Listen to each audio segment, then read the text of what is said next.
Өглөөний мэнд Улаанбаатар, өглөөний мэнд дэлхийн монголчуудын ЭМЖ радио 88.3-ыг сонсож байгаа сонсогч танд баярлалаа. 7 хоног бүрийн даваас баасан гарагт 7 цаг 10 минутанд танд хүрдэг дэлхийд өнөөдөр нэвтрүүлэг эхлэхэд бэлэн болсон байна.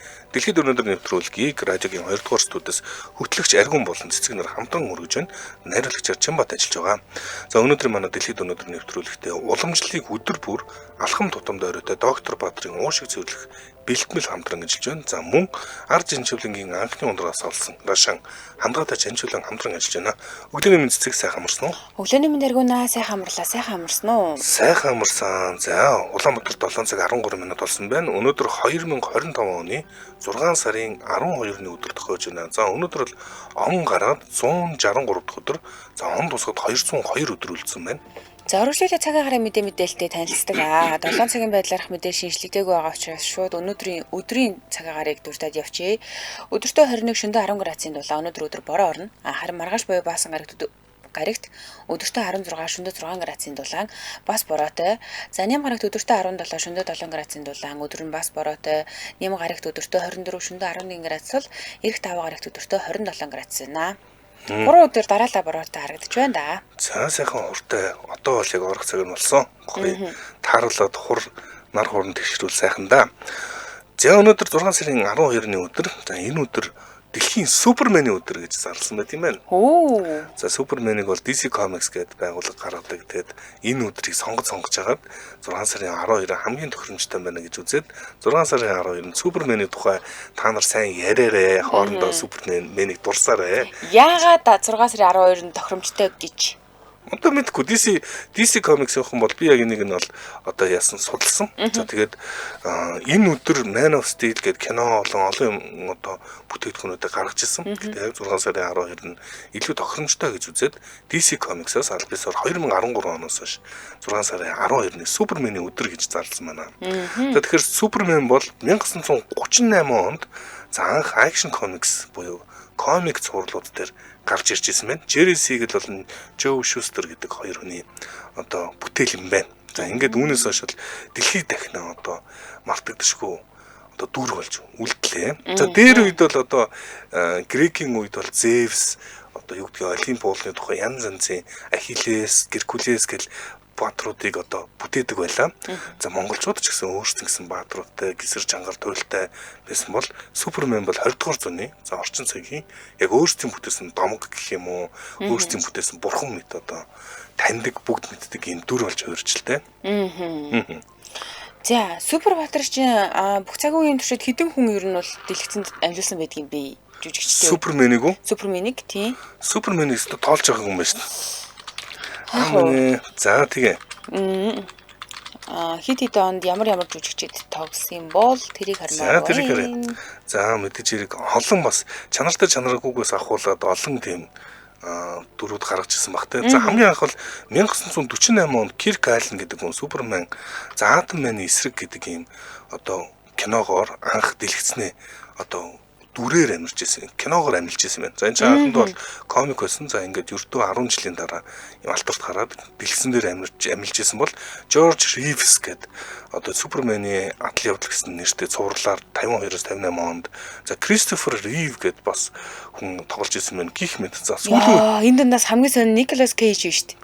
Николас Кейж 2023 онд байсан юм байна. Би энэ зураг хараад сууж байгаа байхгүй юу? За, Писто сонсог маань. Николас Кейж 2023 онд тоглосон гинэ. Тэгээ надад ер нь бол энэ яг жүжигчид дундаас хамгийн их ойрхон байдгийн тэр Хенри Кавил тэгэлгүй юм байна.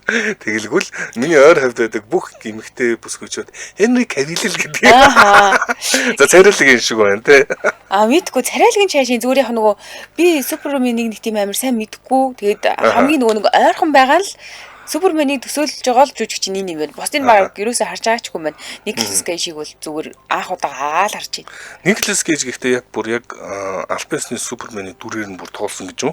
Энэ дээр би нөгөө нэг ингээ бүх цаг үеийн юмнуудыг гаргацсан, жүжигчдийг гаргацсан харж байгаа байхгүй 2023 онд Николас Кейж нэг юм улаануудтай гараад ирсэн юм шүү дээ. Тэгээ 2025 оныхан жоохон фэлтсэн юм шиг үл шүү дээ. Хүмүүс жоохон амуутайгаад л. Тийм үлээ. Сүүлд Супермен хэнийг Давид Корнсвет гэдэг юм хүн дүр гаргасан юм байлээ шүү дээ. За ингээд ер нь бол одоогоор яг Альбиасны Суперменийн дүрийг DC-гийн одоо юугаар одоо гаргалтайгаар гаргасан дүр 11 дүр гаргаж байгаа юм байна. 11 дүр гаргаж байгаа. За мэдээж хэрэг бусад кинонууд дээр Суперменийн камео буюу өөр хүний дүрээр орж ирдэг тийм дүрүүд л байхыг үгүйсэхгүй Marvel олон. За мэдээж DC Comics буюу энэ одоо эзэмшигч байгууллагатай хамтраад Альбис нэрхтээр гаргахын толх юм бол 11 юм байна. За өөр бас дэлхийд дахинд болж байгаа нэг сонин өдөр боол дэлхийн хүүхдийн эсрэг хөдөлмөрийг хөдөлмөр эрхлүүлэхийн эсрэг өдөр байна. Дэлхийн хүүхдийн хөдөлмөр эрхлэлийн эсрэг өдөр. За энэ бол бас их маргаантай асуудал. За дээрээс нь нэг юм асуудал байдаг. Манай монголчуудын нөгөө унаач хүүхдүүд байгаа шүү дээ. Тэрийг хүүхдийн хөдөлмөрийг мүлжлэг гэж үздэг байдаг тийм. За энийг энэ дээр 2 сал болоод бүр амар болт юм биш. Монголчууд бол зөв яг хоёр тал болж байгаа болохоо үздэг. За яалтчгүй хүүхдийн хөдөлмөр маягийн зүйл шиг харагдаад байдаг. За тэгээд ядуу гэх юм уу, за хэцүү одоо гаралтай хүүхдүүдийг ашиглаад унаачаар унах гэдэг тийм. Ялангуяа тэр чинь их тийм жин бахтай хүүхд байх хэрэгтэй юм билээ шүү дээ. Тийм жижигэн битэй. Жижигэн битэй байх хэрэгтэй. Тэгэхээр одоо бараг л магадлалаар бол бас нэлийн бас нэг тийм амьдрал ахгүй бас хэцүү байж магадгүй гэрүүдэд илүү олон байж таарах гэдэг. За ингээд одоо жижиг сажиг зүйлээр нэг олигтой мөнгөдгөө Альбисны тамирчин шиг авч үзэхгүйгээр зүгээр тэгэл унуулад байдаг. Энийг бол мүлжлэг гэж ялцдаг. Тэгээ худлаа үний юм яриад идэн айгуу жоохон онцгой юм шүү дээ. Төрүүлчих юм бол ахын чамд тийм машин авч өгнө, аханд наав ижиж чинь тийм байранд оруулна гэж худлаа ярьдаг тийм тохиол байдаг. Тэгээ нөгөө талаас юу харагдаж байна гэхээр нөгөө талаас хүүхдүүд өөрсдөө унаачийг айгуу дуртай гад. Үгүй харин тийм. Одоо энэ ч бас бүр нөгөө талаас бол Монголын ялтчгүй бүр соёл байгаа юм л да. Монголчууд ч одоо дэлхийд даяараа л ярьдаг. Монголчууд бол алхаж эхлэхээс өмнө морь унд сурдаг гэсэн тийм яриа байдаг. За тэгээд унах одоо багасаа л морь унд сурсан болохоор тэрэндээ их дуртай байдаг болохоор тэрийг нас далимдуулдаг байж бас болох юм. За ер нь бол гадаадд бол жок хийгээд тусгай мэрэгжлийн онтоо унаачтай яг тусгай тамирчин шиг тусгай гэрээтэйгээр за тийм авч үздэг. А хүүхдүүд бол одоо эрх зүйн чадамжгүй өөрөө мэдгүй мүлжүүлээд байгаа ч мэдгүй дуртай амиа хийжлээвэл чихэр өгөхөд болоо гэдэг амиа эрсдүүлээд байгаа ч мэдгүй ийм байдлыг ашигладаг гэж нэг өнцгөөс яриад байдаг. За нөгөө өнцгөөс бол энэ угаас л Монголын одоо соёлоо гэж бас хамгаалах хүмүүс л байдаг. За энэ сэдв бас манайхан сонирхолтой байна. Манай сонсогч дунд Чимбат найруулагчаас гуйгаад ер нь хүүхдийн одоо хурдан амьтны унаа одоо хүүхдийн мүлжлэг мөн үү хөдөлмөрийн мүлжлэг мөн үү гэдэг дээр санал асуулгын бол сонирхолтой. За бас өөр нэг олон улсад болж байгаа нэг одоо сонирхолтой нэг хоол танилцуулмаар санагдлаа. Олон улсын фалафелийн өдөр гэж өнөөдөр тохиолж байгаа юм байна. Хаанхын хоол юм Итали. Фалафел. Мексик юм уу? За фалафел гэдэг хоолыг манай сувд ундрах илүү сайн мэдэх байх гэж бодож байна. Араб юм уу? Тийм, ер нь бол исламын шашинтай улсуудад бол фалафел бол ялдчгүй таарна. Тэр бүгдээрээ фалафел гэдэг хоол ямар учиртай хоол юм бэ гэд дүрс зургийг хараад нэг жоох арааны шилсээ гоожулчаад тэгээд бас нэг танилцчихэд илүүдэхгүй маань. Фалафел цайгаа ус юм уу? Үлийн илэн дээр бүгдээрээ фалафел гэдэг хоол харъя. За фалафел бол исламын шашинтнуудын гудамжны хамгийн алдартай хоол гэж хэлж болно. За манайхаар бараг хөшөр. Гэхдээ исламын шашинтнууд Рамадан сар гэж хийдгээ. Рамадан сар мөргөлийн үеэр бол цагаан хоол, махан хоол идэж болдгоо. Тэгээд юугаар хоолдог вэ гэхээр фалафелаар хоолдог байна. Цагаан хоол, махан хоол идэж болдгоо гэхээр юу вэ? Цагаан хоолтой байдаг гэсэн үг тийм. Махан хоол идэж болдгоо гэсэн үг тийм. За тэгэхээр фалафел бол буурцгаар хийсэн юм хоол юм байна. Мах ороогүй. Хямдхан мөрлөө маш амттай. За ийм одоо манай энэ нэг юм хот-дог шиг ийм гурилан завсраар шанц хийсэн хоол юм уу? Үгүй ээ, фалафелийг бол ингэж хийдэг юм билээ. Ер нь буурцгийг бутлаад, за амтлаад, одоо сонгон болон эдгээр чих гой амттай шүү дээ. Куркумын, за дээрс нэмээд сармис сонгоноо нэмээд тэгээд юу яаж хагаад бөөрн хилж хагаад тэг шаарддаг. За тийм хоолыг фалафел гэдэг юм билээ. За. Одоо тэгвэл өөр зураг харангуут нь л тэндээс мэдх юм нэ. Одоогоор болохоор зүгээр дэлгэцэн дээр харагдаж байгаа зургаар нэг тийм хот-дог шиг юм харагдаад байгаа юм. За сууд ундрах яг битсэн байна. Энд зөндөө гэсэн. Энэ ч бараг нэрээ манай буудтай жоохон төстэй юм уу? Гадна талаараа нэг юм гурил, дотор талдаа нэг юм шанц байгаа юм шиг нь. Яг гурил нь бол фалафел бол ш. Доторх энэ нөгөө шанц гэх юм уу? Яг тэр хэсэг нь фалафел нь л да. Тэгвэл гадна талынх нь юу зүгээр хачир маягаар юм биш үү? Гурил нь бол. За хүмүүс бол янз янзын улсын хоолыг сонирхож үзэх. Үнэхээр зугаатай надад санагддаг. Өөр үндэсний, өөр газрын хоолнууд тэгвэл өнөөдөр бас фалафел гэдэг хоолыг санал болгож байна. За фалафелийг яаж хийх тухай мэдээж хэрэг YouTube-ээр зөндөө олон тайлбар бичлэгүүд байгаа. Та бүхэн өнөөдөр далхимдуулж хийж болох өдөр юм биш үү? За хамтран ажиллагчдад танилцуулъя. Манай нэвтрүүлэгтээ уламжлалыг өдөр бүр алхам тутамдаа өрөөтэй доктор Баатрын уушиг цэвэрлэх бэлтгэл хамтран ажиллаж байна. За Баатар брэнд нарт түмний дунд эрүүл мэндийн олон төрлийн цай үйлдвэрлэлээр хэдийнэ танил болчихсон. Доктор Баатар гэдээ бид нар мэддэг болсон.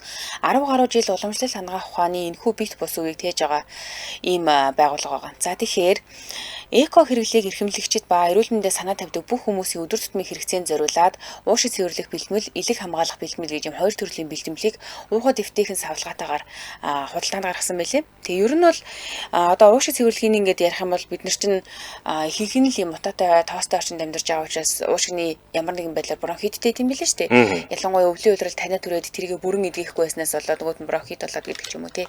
Тэгэхээр энэ тохиолдолд бид нар яаж уушгаа бүр хэтэрхий тийм амир өвчлүүлэхгүй, хатгаа болгохгүй, хүндрүүлэхгүй байх юм гэхээр ерөөсөө энэ уушиг цэвэрлэх бэлтгэл гэдэг энэ зүйлийг курсээр нь хэрэгжилж юм бол бронхит айгуу сайн арилж ийн гэсэн. За бүгдээрээ л уушгинд санаа зовж авах гэж бодож байна. Тэгэхээр уушгаа хэрхэн цэвэрлэе гэж бодож байгаа бол доктор Баатрын уушиг цэвэрлэх бэлтгэлийг санал болгож байна. Бронхит гэж одоо яг юу юм бэ? Бронхитыг эмчлэхгүй удвал яах юм бэ гэдгийг тайлбарлая. За дархлаа ер нь сулардаг. Бусад халдвар амархан авах гэдэг болдог тийм. За гиз, шүд, арьс, давсаг зэрэг бүх бусад эрхнүүд халдвар авах магадлал нэмэгдчихдэг бронхитод дамжаад. За өмнөхөнд дагаад бас зүрхний ачаалал нэмэгддэг. Тэгээд удаан хугацаанд амьсгалын дутагдaltaй явахаар зүрхний баруун овдлын ачааллыг нэмэгдүүлээд бас нөгөө савлаад байдаг болдог гэх юм уу. Одоо тийм асуудал үүсдэг байна. За тэгээд уушигны хатгаа болох магадлал нь бас нэмэгддэг. Гэх мэт бронхит бол яг ингээд нөгөө эзэн биедээ мэддэггүй юм шиг мөртөө урт хугацаанд нэлээд тийм асуудалтай байдаг. Тэгэхээр заавал уушгаа цэвэрлэх гэж явах хэрэгтэй. За би нөгөө нэг энэ бүтээгдэхүүнийг хэрэглэж ууж үзсэн. Тэгээд уухад ямар мэдрэмж төрт юм бэ гэхээр зүгээр л нэг юм цай хандлцсан юм шиг мэдрэмж төрж илээ. Таан уух гэхээр ер нь жоохон нэг тийм жоохон амтан тааламжгүй байгаад идэг шүү дээ тий. Харин уушиг цэвэрлэх бэлтгэлийн үед бол нэг тийм гой цай ууж байгаа юм шиг. Тэгээд дээрэс нь хэрэглэгчээс тэгдэл ингэсэн байна. Ямар ч сахаргүй цэвэр ургамлын амттай учраас уухад шууд эрүүл болж байгаа мэдрэмж төрдгөө гэсэн байна. Найруулна гэхгүй өдөр тутамдаа авч явж хэрэглэх тохиромжтой хөнгөн савлгаатай таалагдлаа гэж хэлсэн байна. Тий. За тэгэхээр манай нэвтрүүлэгтээ доктор Баатрын би утасны дугаарыг хэлээд өгье. 7270 90 гэдэг дугаар руу залгаарай. Хамтран ажиллах бол эсвэл дэлгэрэнгүй мэдээлэл авах бол 7270 90. За мөн 8815 7079 гэдэг дугаар руу залгаж болно. За би нэг сэтгэл уншаад өгье. Найруулан гэхгүй өдөр тутамдаа авч явж хэрэглэх тохиромжтой хөнгөн савлгаад таалагдлаа гэсэн байна. За үнэхээр бас хэлбэр савлгаатай амар салваад болсон байлаа. Уламжлалыг өдөр бүр алхам тутамдаа өрөөтэй доктор Баатрын уушиг цэвэрлэх бэлтгэл манай нэвтрүүлэгтээ хамтран ажиллаа. Баярлалаа. За сууд ундрах битсэн байна. Надад бол таалагдаагүй магтай л бол сайхан гэж фалафелийн тухай хэлсэн байна. Бид нар шидэ махсаг хүмүүс шүү дээ. Махсаг хүмүүс. За дараагийн болон руугаараа дараагийн болон түүхэн дөрсөн алдартай хүн хэн бэ? За нэг хоёр үнийг талаар ярих гэж бэлдсэн. За нэгдүгээр нь болохоор Америк нэгдсэн улсын 41 дэх ерөнхийлөгчийн тухай ярина. За 41 дэх ерөнхийлөгч Аргун Цэжүрийг санаж байна уу? Одоо чинь 47 явж байгаа илүү 47 48 явж байгаа гэхээр за бараг л нөгөө Рональд Рейган хавьдал юм болоо да. Рональд Рейгны яг дараа ерөнхийлөгч болсон Жорж Буш. Тий. Тэгээд дид ерөнхийлөгч байсан дэлхийн 2 дугаар дайны Ахмад байсан Ахмад Буш гэдэг тий. Тагнуулын төв газрын захирал байсан юм байна шүү дээ. Ийм хүн. За мөн хажуугаар нь бизнесмен. За ер нь бол баг багтаа юм баячуудын гэр бүл төрсэн боловч маш хариуцлагатай дараа хүмүүжлтэй хүү байсан юм байна л та. Ингээд Yale-ийн сургуульд эсэж ороод эдийн засаг түүх судалгааны зэрэгцээ Yale-ийн бейсболын багийг удирдах бүр хагцаар нь ажиллаж исэн юм байлээ. За бүр ер нь бол ингээд том болоод өөрийгөө мэрэгжлийн тоглогч болно гэж мөрөөддөг юм хүн байсан. Тэгээд хичээл спортын аль алинд сайн байсан гэсэн үг л дээ. За тодруулах юм бол 1948 оны коллежийн бейсболын аварга үеэрээ 2 дараалаад home run хийж исэн юм байлээ. Тийм тэгэхээр энийг нэг авьяасаг айгуу сайн тоглосон гэсэн үг. Тийм Yale-ийн лигийг ахалдаг байсан гэхээр ч мөр айгуу сайн тоглодог гэсэн юм билээ л дээ. Спортод айгуу авьяастай байсан. Тэгээд home run гэж юу яриад байгаа ингээд би өчигдөр хайлаа. За нөгөө спорт мэддэг юм болохоор тэгээд нөгөө бейсболын өмгөж айгуу хүчтэй зөгчих юм бол талбайгаас бүр нэлээд цаашаа гараа авчтай юм шүү дээ. Тэнгүүд home run болж ингэж ойлгоод тэгээд ингэснээр цохогч болон суурин дээр байсан бүх тоглогчид бүгдээр нэг оноо авдیں۔ Гинэ. Тийм тэгээд ийм цохилт маш үр дүнтэй, тоглоомыг эргүүлэх боломжтой. Тэгээд ер нь бол ховор үзэгдэл учраас home run хийж байгаа юм хүмүүс бол айгүй сайн тоглогчид тооцогддог юм байна л да. Тэгэхээр Буш маань нэг тоглолтод 2 ч удаа home run хийжсэн гэдэг утгаараа спортод нэлээд авьяастай энэ дээр харагддаг гинэ. За 18 настайдаа Америк нэгдсэн улсын тэнгисийн цэргийн флотод алав хаагаад тэгээд дэлхийн 2 дугаар дайны үед хамгийн залуу нисгэгчдийн нэг болж исэн байна. За тэгсэн чинь нислэгийн үеэр түүний онгоц Японы нутаг дэвсгэрт ингээ сүнөөд далайд шүхрээр бууж усан онгоцоор аврагдсан юм түүхтэй юм байлээ. За тэгээд энэ тухайн нөгөө түүний баримтат кинон дээр дурддагддаг юм гинэ. За энэний дараагаар Техас мужид газрын тосны бизнес эрхлээд за улан баяжаа дараагаар нь улс төрд орж эхэлж байгаа. Ямар албан тушаал гарч ирсэн гэхээр нэгдсэн улсны байгууллагад Америк нэгдсэн улсын элчин за бүгд найрамдагтад ард улсад суугаа Америк нэгдсэн улсын төр элчин байсан байна. За дараагаар нь тагнуулын төв газрын захирал болоод за дараагаар нь Рональд Рейгний дид ерөнхийлөгч болж исэн ийм хүн юм билээ. За түүний яг энэ нөгөө нэг бүрийн эрхийн хугацаанд буюу 1989-1993 оны хооронд бол дэлхийн одоо түүхэнд томоохон өөрчлөлтүүдийн үе байсан гэж хэлж болох юм хэлээ л. Берлиний хан урж байгаа, зөвлөлт холбоос улс задарч байгаа. За тэгээ хүйтэн дайн төгсөх хэм мэтчлэн аюу хүнд цаг үед Америк нэгдсэн улсын ерөнхийлөгч албыг хашиж исэн. За дээрэс нь нэмээд нөгөө Персийн булангийн дайн буюу Иракийн Саддам Хусейн Кувейт руу хийсэн түрэмгийллийг зогсоох олон улсын эвсэл гэж байсан. За энийг удирдсан гэдгээрээ түүхэнд аюулгүй онцгой байр суурьтай юм бэл гэж яриад байдаг болов. Чинь нөгөө Перс чинь бол эхлээд Америкуудын талд байсан. Саддам Хусейн бас Америкуудын холбоотой байсан. Тэгэл ингээл ер нь л дундны хийж чадах юм уу? За ер нь яг янз янзаар тайлбарлаж болно л доо. Персийн булангийн дайн бол бидний бас тэр болгон яриад байдаг мөртлөө асар олон хүмүүний амь ерсөдсөн бас их том даймс нэг ерөөс тэр болгон нөө байрлалаас хамаардаг л дээ. Хэрвээ чинь Персийн булан шиг дайн Европ тулсан бол энэ чинь бараг дэлхийн 3 дугаар дайн гэж нэрлэгдэж магадгүй багадгүй очих гэдэг нь тийм. Харин тийм нэлийн цус урсгасан юм дайны үед нэг тийм юу хэцүү цаг үед цус урсгалгүйгээр энэ асуудлыг ингээд бас шийдсэн гэдэг утгаараа зарим хүмүүс нь бол өмөрөх хандлага байдаг юм билээ. Гэтэ зарим нь бас буруутгах хандлага байдаг юм билээ. За тэгээ ер нь бол ингэсэн хүмүүсийн тэр болгон мэддэггүй сонирхолтой баримтуудыг надад өгөөч гэж би нэг ийм илэрцээр хайлт хийж үзсэн байхгүй юу. За тэгсэн чинь баримт нэг нь юу байсан гэхээр дараагийн ерөнхийлөгчдөө бичсэн захиан аягүй алдартай юм байна. Одоо дараа нь Билл Клинтон ерөнхийлөгчийн албан тушаалыг авсан шүү дээ. Тэгээд энэ болохоор төрийн эрхийг тайван шилжүүлсэн хамгийн ухаалаг элдэг жишээ гэж тооцогддог гинэ. За тэгээд яг ямар агуулгатай захиа бичсэн болохоор энэ захиаг тийм амар онцгойлж үзээд байгаа юм бэ гэж үзлээ л дээ. За тэгсэн чинь захиаг нь задлаад нэг юм 3 өнцгөр тайлбарлах бол ингэж байна. Би дөнгөж энэ өрөөнд орж ирэхдээ 4 жилийн өмнө шигээ хүндлэл бишрлийг мэдэрсэн гэж захиан дээр бичсэн байгаа байхгүй юу? Энийг хүмүүс намдар судлаачид юу гэж задлаггүй гэхээр төрийн өндөр албан тушаалд суух нь эрх мэдэл бишээ хүнд үүрэг хариуцлага байдаг шүү гэдгийг энэ захиагаараа илэрхийлж байна гэж үздэг. За мөн зарим ерөнхийлөгч нар ганцаарддаг гэдэг ч надад тийм мэдрэмж өрөөсөө төрөөгүй гэж захиан дээр бичсэн байт юм байна л да. Энэ нь юу гэсэн үг юм гэхээр төрийн тэргүүн гэдэг ганцаардмал нэг юм биш ээ. Хамтын ажиллагааны арга барил маш чухал шүү гэдгийг илэрхийлсэн ийм үг гэдэг юм байна. За тэгвэл дараагаар нь загтал дээрээ шудраг бус шүүмжлэл ирж олноо. Гэхдээ битгий шантраарай гэж бичсэн байт юм байна л да. За энэ юу гэсэн үг гэхээр өрсөлдөгч байснаа мартаад хувь хүний хувьд өгч байгаа ийм урмын үйлдэл гэж үздэг юм байна. Тийм учраас энэ Билл Клинтонд Жорж Буш бичсэн ийм гараар бичсэн загтал нь бол ер нь дэлхийд ийм эрх мэдлээ айгүй зөв зохистой элдэг байдлаар шилжүүлсэний жишээ олж өгдөг юм гинэ. За хоёрдугаар баримт нь юу гэсэн гэхээр Японд альчилсан бүр дуйлан бас юм бэлээ. Энд чи бүр бөө юм басан. За Америк нэгдсэн улсын түүхэнд хамгийн ичгэвтер дипломат мөчүүдийн нэг гэж тооцогддог юм байна л да бүр. Америк нэгдсэн улсын түүхэнд шүү. За юу болсон бэ гэхээр 1992 онд Японд ажиллах үеэрээ ерөнхий сайдын нөгөө оройн зоогийг хүлээн авалт болж исэн юм байна. За энэ дээр нь Жорж Буш гинт ухаалдаад бөөлж өд тэгээ ухаалдаад очсон. Тэгээд ячаач нь шууд амжилттай юм билээ л дээ. Айгу хэцүү. Тэгээд цагаан ордоо яг энэ үйлдэл дээр юу гэж мэдээлсэн гэхээр хоолны хордлого эсвэл баг зэргийн вирусын халдвар авсан байсан гэдэг юм тайлбарыг хэлсэн байлээ л дээ. Тэгээд ер нь бол нөгөө нэг юм сүүлийн доног байнга аяллаар яваадсан ядарсан байсан биеийн сул байсан гэдэг нөлөөсөн гэж цагаан ордоос хэлсэн бол Япончуудад энэ бол нөгөө нэг юм айгу ичгэвтер хошин ийм үйлдэл явдал болсон юм байна л та. Тэгээд бүр энэ цагаас хойш Япон хэлэнд Бушү суруу гэдэг ийм хэллэг байдаг. Бушү суруу. Бушү суруу гэдэг ийм хэллэг орж ирсэн. За энэ болохоор бөөлч гэсэн утгатай үгийг хошин байдлаар хэлэхдээ Бушү суруу гэж ингэж хэлдэг гинэ. Буушлуу гэж бууж гэсэн үг болсон. Харин тий. За дэмжээ ажиллагчаа танилцуулах юм манай нэвтрүүлгийг Unlock Finance дэмжээ ажиллаж байна. За Unlock Finance зээлийн хампаны шинэ бүтээгдэхүүн нэвтрүүллээ. Унаж явах нөхцөлөөр автомашин барьцаасан зээлийн үйлчлэгийг хиймэл оюун ухааны тусламжтайгаар шийдэж байна.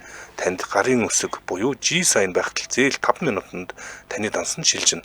Холбоо барих утасны дугаар 76 10 тэг 74 мөн Unlock Finance зээлийн апп пэйж Facebook пэйж хуудасаар та дэлгэрэнгүй мэдээллийг аваарай. Хялбар зээлийг хүссэн үедээ Unlock Finance дэмжиж ажиллаа. Баярлалаа. Баярлаа. За, Жорж Буштай холбоотой 3 дахь баримт нь Ахмад дайчдад гараар бичсэн 1000 гаруй захиаг илгээсэн байт юм байна. Өөрөө дайчин учраас тэгээ ер нь бол эцэг болон хүү буш дандаа хүмүүс тийм гараараа загталвчдаг энийг айгу үн цэнтэй тооцд юм байна л да. Гэр бүлийн соёл гэх юм уу. Тэгээд маш өндөр ач холбогдолтой зүйл гэж үздэг учраас тэтгэврт гарахаас өмнө тэтгэврт гарсныхаа дараа ч гэсэн олон Ахмад дайчдад ийм болон жирийн иргэдэд бичилж ингэж захиа бичижсэн ерөнхийлөгч юм байна. Тэр утгаараа ер нь бол айгу ийм ээлдэг нэр хүндтэй юм байна л да. Тэгээ 1990 онд нэг Ахмад дайчинд хандаад бичсэн загталтай ингэсэн байна.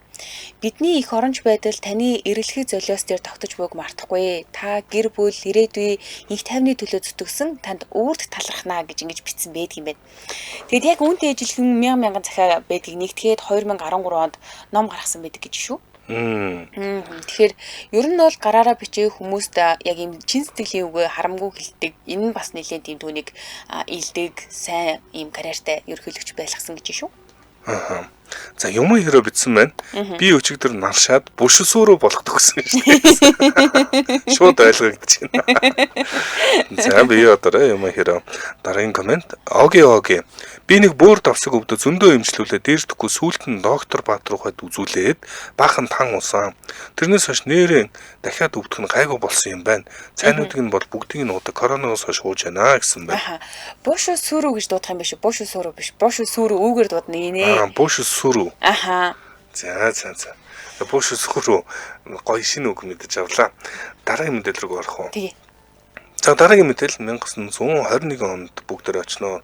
1921 оны 6 сарын 12-нд Бүдүүн Арбакл гэдэг хүн 3 сая долларын гэрээ Paramount Pictures-тэй байгуулж илаа. За энэ 3 сая долларыг одоогийн мөнгөтэй хөрвүүлэх юм бол 50 сая доллартай тэнцэнэ.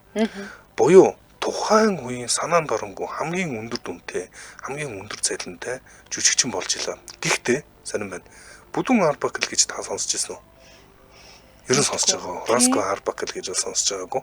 Яагаад гэхээр шалтгааныг нь өнөөдөр би ярих гэж байна. Турц юм болов.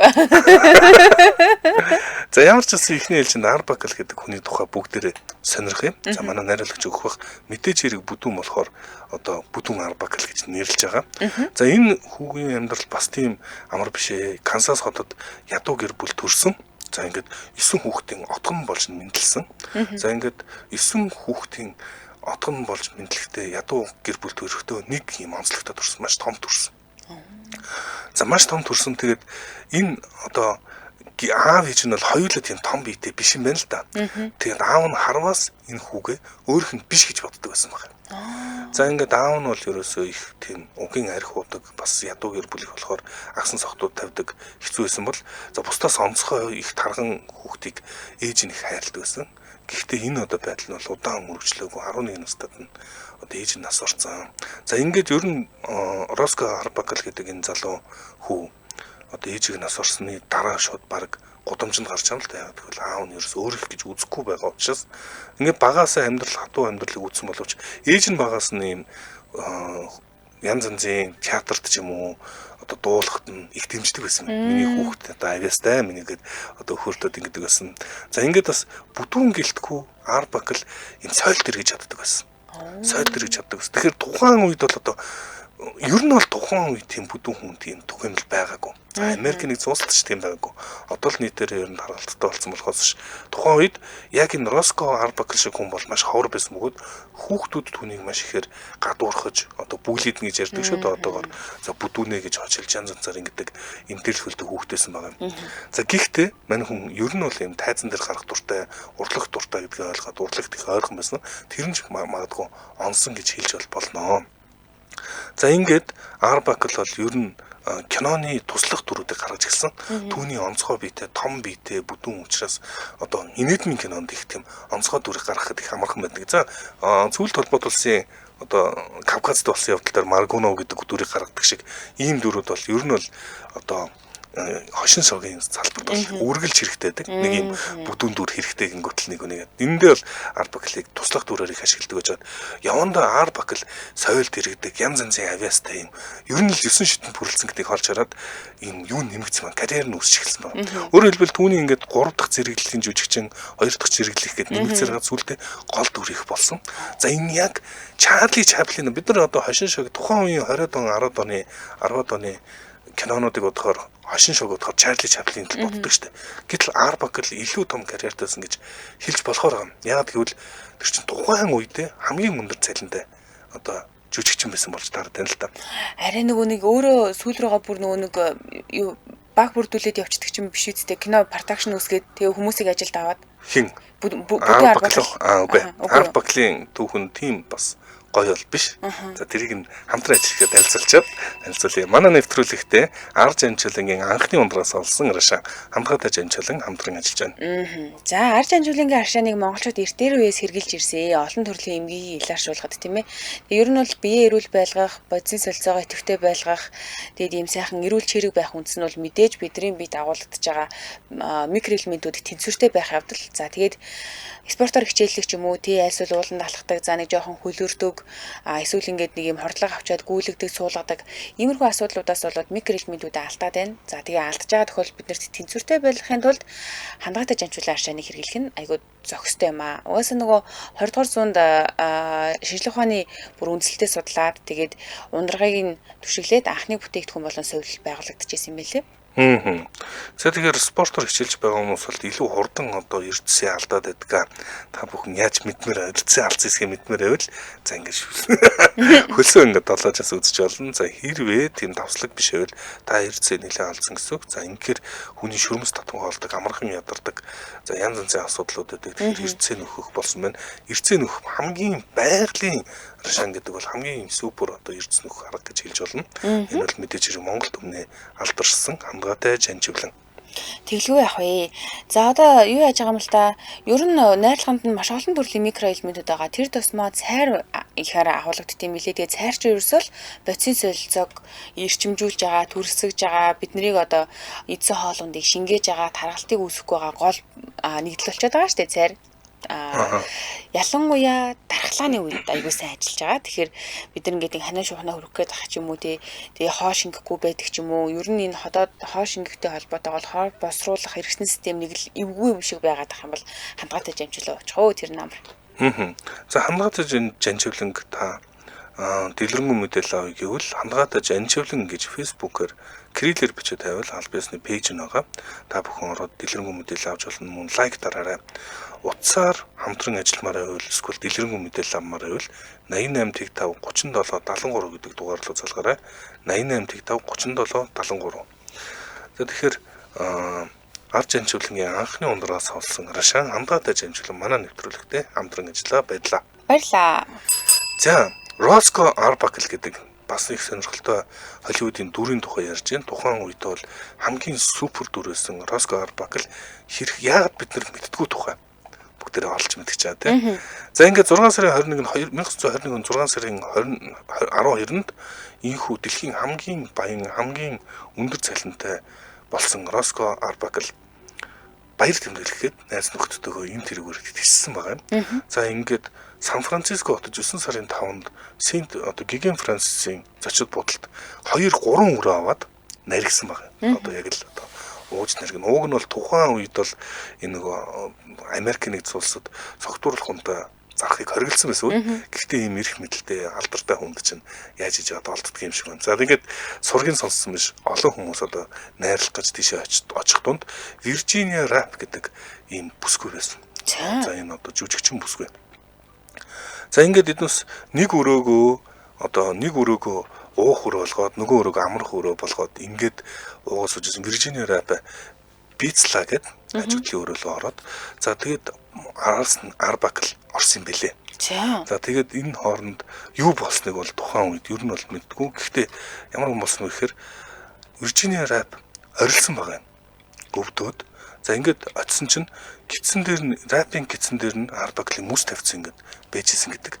За ингээд юу болох нь ер нь бол ойлгомжгүй байгаад Виржиниа Рапын найз нь орж ирж хараад ингээд бөө юм болж хагаад тэднээс Виржиниа Рапыг унтуулсан байгаа юм. Одоо унтуулдаг тариа хийгээд гэх юм уу? Одоо тайвшруулдаг тариа хийгээд.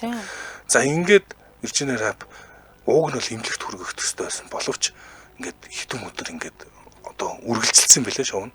За ингээд имлэглүү бүр болохоо байлаад би энэ муудад рап атсан чинь одоо давсган цадарсан байсан. Тэгэд Виржиниа Рапын хүү нас орсон. За ингээд ер нь бол одоо Роско Арбакл гэдэг хүний одоо уруудталт эхэлсэн гэж хэлж болно. Карьер нь одоо төгсөх шатанд орж ирж байгаа гэсэн үг шүү дээ. 3 дүр орж ирж байгаа. Ингээд ийм 3 дүр орж ирж байна л да. Нэгдүгээрт түүний одоо Виржиниа Рапын найз гэдэг байгаа ийм бүсгүй байгаа. За тэр бүсгүй нь бол энэ одоо юуг бол хин Мауд Делмон гэдэг энэ бүсгүй энэ Арбакл миний найзыг хүчирхийлсэн. За Энэ тэгээ дээр нь ийм том бит учраас задлаад их юм одоо давсгийн задлчихжээ гэсэн мэдүүлэг өгсөн. За дээрс нь тухайн үед одоо энэ хэрэг дээр Сан Франциско хотын прокурор нь нэлийн тийм улс төрч нөхөр байсан. За энэ бол олон нийтийн хэргийг супер хот ингээд хэрэгт холбогдчихлаа. Энэ бол маш чухал хэрэг. Энэнийг ашиглаж би өөрөө олон нийтэд танигдана ингээд гэж үзсэн нэг тийм момент таарж ин л та. Одоо өөрөөр хэлбэл одоо юу гэх юм энэ одоо хэргийг зөв одоо ашиглаж чадаад өөрийгөө харуулж чадах юм бол улс төрийн карьераа эхлүүлнэ гэж харж ирсэн байгаа юм. Одоо нөгөө талаар түүний яг энэ хэргийг үлгэж авсан бас сонингийн эрхлэгч энэ хэргийг ерөөсөө хэдэн сар хоолоо гэж олж харсан байна. Аргагүй л дээ. Нэг тийм тохирон таарна гэж ярьдаг шүү дээ. Нэг юм эзгүн таарад одоо бүх хүн бүдүү өсөнд ч хийж ярьдаг. Энэ одоо Виржиниа Рап гэдэг энэ бүсгүй нас орсон асуудалтай холбоотой 2 хүн карьераа идэх холоо эдэн гэж Арбаклыг ястаа барьж идсэн гэж хэлж болно. За ер нь бол яг шүүх хурал дээр бол олон одоо 3 удаагийн шүүх хурал болсон. 3 удаагийн шүүх хурал болгон дээр бүх одоо юунуудын баримтуудыг энэ тэр Делмонтын хэлж байгаа үгийг нэгтэлж үзээд баримт байгаа юу гэхэд тийм баримт байгаа. Үнэн дээр тэгээ цагаатгсан байдаг тий. Уг нь цагаатгсан байдаг яг зөв. Цагаатгсан байдаг ч аль хэдийн хоцорсон байсан. Энэ хооронд бол Paramount юун 3 сая долларын тэр нэг гэрээгээ цуцсан. Үүнээс хойш бол ер нь Арбакл бүдүүн Арбакл нар үзээгүй. За ингээд нар үзээгүй байсаар 45 наснда ер нь бол бас нэлээд махлаг бүдүүн байсан учраас эрүүл мэндийн шалтгаанаар нас орсон байдаг юм лээ. Тийм учраас бид нар энэ том кинонууд нь үзэж хамжаагүй одоо гялцах яг тэр мөчтөр нь гэрээ хийнэ гэдэг чинь кинонд тоолж хамжаагүй шүү дээ. Гэрээ хийсэн гэдэг чинь том мэдээ. Гэхдээ хийсэн боловч инхүү одоо яах юм цул батамлах хийсэн өмнө гэх юм. Бүхийнхээ өн бадам юу бадамлна гэдэг үү? Юу гэдэг ч байлаа тий. Ямар ч гэсэн ингээд өсөхөөс өмнө ийм алуулсан юм том жүжигчин байт юм байна. Аха. Би нэг энэ жүжигчнийг хаана сонссон бэлээ гэдсэн чи хойлоо нэг Buster Keaton гэдэг жүжигчний төрсөдрөөр ярьжсэн шүү дээ. Тухайн үед нэг юунаас ч Charlie Chaplin-аас ч амар алдартай байсан. Тэгээд Инэтмэн кинонд амар лаалаг кино дүр бүтээсэн гэдэг нэг жүжигч ярьжсэн. Тэр жүжигчнийг гаргаж ирсэн продюсерсэн хүн чинь Арбакл ахгүй юу? Арбакл. Тэгээд Арбакл чинь яг тэр жүжигчнийг гарч ирэхэд нь өөрөө суурийг нь дэвсэж өгөөд хамт кинонууд хийгээд тэгээ ингэж энэ хэднийг бүлэг ингэж явж агаад тэгээд ийм хэрэгт орооцолтонгуудаа шүүхөр ороод цагаатгсан ч гэсэндээ нэр үнд нь бас сэргээ. Цагаатгсан. Тэгээд бас их сонин тохирог бас сургамж болж байгаа юм л да. Ер нь ивент харуул. Энэ одоо түүний эсрэг мэдүүлсэн одоо эмэгтэй Делмон гэдэг байгаа. 3 удаагийн шүүх хөрлөх гурван шаал өөр юм ярьсан. Тэгээ ер нь угаасаа худлаа ярьдаг. Үнэн үг 3 үг ярих юм 2 нь худлаа ярьдаг гэдэг шиг жоохон үлээчдэг тийм эмэгтэй. Тэгээ тэр нь зохион дараа тэрийг нь үлгэж аваад нэг амбицтай прокурор таарсан. За би энийг өөрөө мөрдөн. Уг нь л мөрдөгч шүү дээ. Прокурор барьж ангуудаа. За би энийг мөрдөн гэд энэ Арбаклыг ерөөсөө л бараг зууц юм шүү. Зуусан гэх юм уу үлгэж авсан тийм асуудал байгаа. За тэгээд дээр нь олон нийтэд энийг нь за энэ Арбакл бол ийм л хүчирхийлэгч юм. Ерөөсөн няцлаад авчиж ингээд хүмүүс ч одоо бэлэн хүлээгээд бэж идэг юм ба штэ. За ингээд нэг харамсалтай хүний одоо карьер дуусчихсан түүхтэй юм лээ. За дараагийн хүнийг танилцуулъя. За энэ хүн болохоор юу Тамирчин хүн байгаа. За ямар тамирчин гэхээр Японы Хидэки Мацу гэдэг ийм бейсболын домог тоглогч юм байна. Нью-Йорк Янкис багт тоглож исэн ийм хүн юм билээ. Тэгээд MLB буюу Major League Baseball гэдэг энэ Америкийн мэргэжлийн бейсболын хамгийн өндөр зэрэглэлийн энэ лигт тоглож исэн анхны Япон тэгээд MVP болж исэн тамирчин юм байна л да. За ер нь бол бид нэр сакс гэхээр NBA гэж мэддэг шүү дээ тий. Яг энэтэй адилхан бейсболын хувьд бол MLB гэдэг бейсболын одоо хамгийн юм том тайз гэж ойлгож болох юм билээ л дээ. Тэгээд яг энэ тамирчны хувьд болохоор түүний хочиг Godzilla гэдэг. За тэгээд яагаад ийм хочтой болсон гэхээр чинь нэгдүгürt маш хүчтэй цохилттой. Тэгээ бие фильтраас нь үүдээд ийм хочтой болсон гэдэг юм байна. За бас Godzilla чи Япон гаралтай биш үү? Тийм шүү дээ. Тийм билээ. Өмнө аргүй ярьжсэн. Тэгээ би Godzilla яагаад энэ овогтой холбогдчихлоо гэд тэгсэн чинь Gojira гэдэг чинь горилла дээр нэмэх нь Kushira гэдэг. Тийм бил энэ хоёр үгний нийлбэл би яг харсныхаа дараасаас. За тэгээд ийм учраас түүний хочиг нь Godzilla гэдэг юм билээ. 1974 оны 6 дугаар сарын 12-нд Японы Исикава гэдэг юм мужид төрөөд тэгээд энэ жил 51 нас хүрч байгаа тамирчин. За энэ хүн бол Японы үндэсний баатар гэж хэлэгдэж болно. Бага бахтаа уг нь бол бейсболд дурлаад тэгээд ингээд зүүн гараараа тоглогч байсан юм байна л да. Тэгсэн чинь багш нь хүчилсээр байгаад шахсаар байгаад баруун гараараа шиддэг юм тамирчин болгоцсон. За тэгээд багасаа дуртай байсан учраас ахлах сургуулийн Кошин гэдэг юм тэмцээнд олон удаа оролцоод ерөөсөө түүний нэр алдар нь улсынхаа хэмжээнд танигдсан юм залуу болсон. Тэгээд Yomiuri Giants гэдэг юм багт 1993-аас 2002 он хүртэл тоглосон юм билээ. За тэгээд Японы мэргэжлийн бейсболын хамгийн дээд лиг бас энэ лигт оролцоод тэгээ хамгийн шилдэг хүчтэй цохилттой тоглогчдын нэг гэл ингээл ерөөс үндэсний баатар болж эхэлж байгаа юм л та. Тэгэнгүүтээ 2003 онд Америк руу гарчээ. За тэгээд Америк руу гарахаас өмнө Ализины Японы үндэсний баатар гэдэг болсон байсан л да. Тэгээд Америкт очингуудаа Нью-Йорк Янкис багтаа гэрээ байгуулсан. Тэгээд энэ нь бол Японы тамирчны хувьд онцгой амжилт байсан гэж үздэг юм билээ. Тэгэнгүүтээ Америкт ирээд ингээд хамгийн ихний тоглолтоо хийж байгаа штэ. Хамгийн ихний тоглолтондоо шууд 3 онооны хомраа хийгээд тэгээ бүр ингээд шууган тарьж исэн ийм хүн юм байлээ. За 2009 онд энэ Yankees-тайгаа World Series тэмцээний авраг болоод World Series MVP буюу ийм цувралын шилдэг тоглогч болсон юм анхны Япон хүн болж байгаа. За ер нь бол бейсболч Япончуудын хувьд бол айгүй чухал спортуудын нэг штэ. Одоо хамгийн том спорт гэдэг тий. Энэ утгаараа яг ингээд Америкт Япончуудыг таниулж исэн хамгийн ихний бөгөөд ийм мэргэжлийн тоглогчдын нэг гэж түүнийг онцолж хэлж болох юм билээ. Тэгээд Америкийн мэргэжлийн бейсболын лигт тоглож байхдаа 175 хоум ран хийжсэн. За 760 гаруй оноо авсан. Харин NPB буюу Японы мэргэжлийн бейсболын лигт 300 гаруй хоум ран хийсэн. Тэгээд 900 гаруй оноо авчихсан. Тэгэхээр нийт карьерийнхаа туршид бүр 500 гаруй хоум ран хийсэн юм гайхалтай тоглогч юм билээ л дээ. За тэгээд 2012 онд энэ хүн зодог тайлсан. Зодог тайлаад Японы хүүхдүүдэд бейсболыг хөгжүүлэх сайн дурын төсөв санаачилсан юм билээ. Мөн Америкийн мэргэжлийн бейсболын лигийн Японд хилжирний ажиллаж байгаа спортын хүмүүжил боловсролын хөтөлбөрүүдэд оролцдог ийм үндэсний баатар тамирчны төрс өдөр болж байгаа юм билээ. За баярлалаа. За энэ хүрээд манай өнөөдрийн дэлхийд өнөөдөр нэвтрүүлэг өндөрлөх болсон байна. Манай дэлхийд өнөөдөр нэвтрүүлэгтээ уламжлалыг өдөр бүр алхам тутамдаа өрөөдөө доктор Баатрын уушиг цэвэрлэх бэлтгэл хамтран ажиллаа. За мөн арч жанживлын анхны ундрагаас авсан Рашаа хандгаатай жанживлан хамтран ажиллаа сонсогчдоо үргэлжлүүлээд радио мэдээгээ хүлээн аваарай. 8 цаг 10 минутаас манай эфир та мэдхүү нэвтрүүлгээр үргэлжлэх болно. Баярлалаа цэцэг. Баярлалаа гүнаа.